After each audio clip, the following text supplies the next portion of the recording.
একটু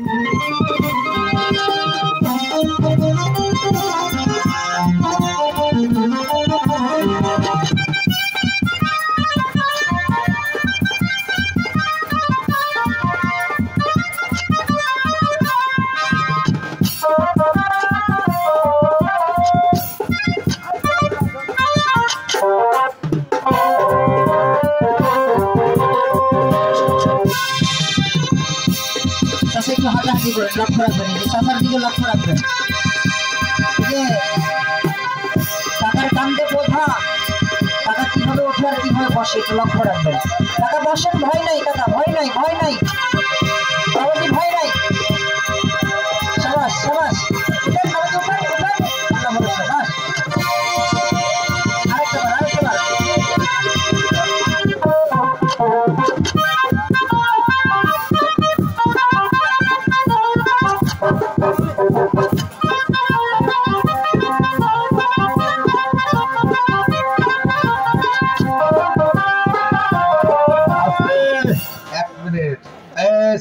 আমার কাছে আসো, এটা তার ছোট এগিয়ে আসো, এই সাইডে দাঁড়ান।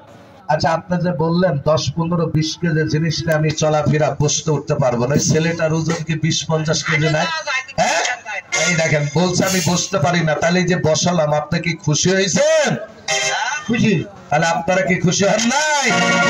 এবার দেখেন ওই মুরব্বীর এই জায়গা বসেন। আচ্ছা, এই মুরব্বী কয়বার লাগাইছে ওষুধ? বসেন এই জায়গা, চাচা বসেন, কথা বলতে হয় না, বসেন। ওষুধ কয়বার লাগাইছে? একবার, আরেকবার লাগাই দিব। এবার এই মুরব্বী দেখেন।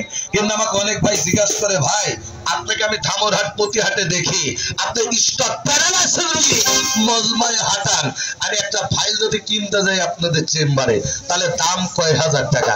আচ্ছা, দামের কথা কি বলা যাবে গো মুরব্বীরা? কি দাদা বলা যাবে? সব কথা বলতে পারে, একটু ভয় লাগে না। দামের কথা বলতে হলে ভয় লাগে, কেন জানেন? দাম বেশি, কাম বেশি, মানুষ কিনে বেশি, কোম্পানির জন্য দোয়া করে বেশি। এই ওষুধ যে কোনো জায়গা থেকে কেনার আগে দুইটা জিনিস দেখতে হবে। আগে দেখতে হবে ওষুধের প্যাকেটের গায়ে ব্যাচ নাম্বার আছে কিনা, তারপরে দেখতে হবে কত সালে জন্ম, কত সাল পরিমাণ ঘরে রাখবেন। এই চাচা, এই যে মুরব্বী টিপাটিপি করছেন গে, আমি যখন বলবো তখন টিপবেন, তার আগে তো টিপার দরকার নাই। এখন আপনি যদি ডাক্তার হয়ে যান তাহলে বিরাট সমস্যা বাবা। এই দেখেন, আগে দেখতে হবে ব্যাচ নাম্বার, তারপরে দেখতে হবে কত সালে জন্ম, কত সাল পরিমাণ ঘরে রাখবেন। ওষুধটার জন্ম 2025 সাল, ওষুধটা রাখতে পারবেন 27 সাল।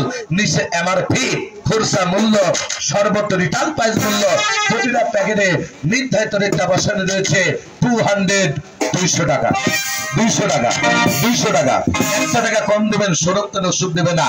এটা সরাসরি রাজশাহীর হেড অফিসের গাড়ি। জানেন না জানানোর জন্য, বুঝেন না বোঝানোর জন্য, ব্যাপক প্রচারের জন্য। যত লোক আছেন এত লোক পাবেন না, এখানে 24টা ছিল।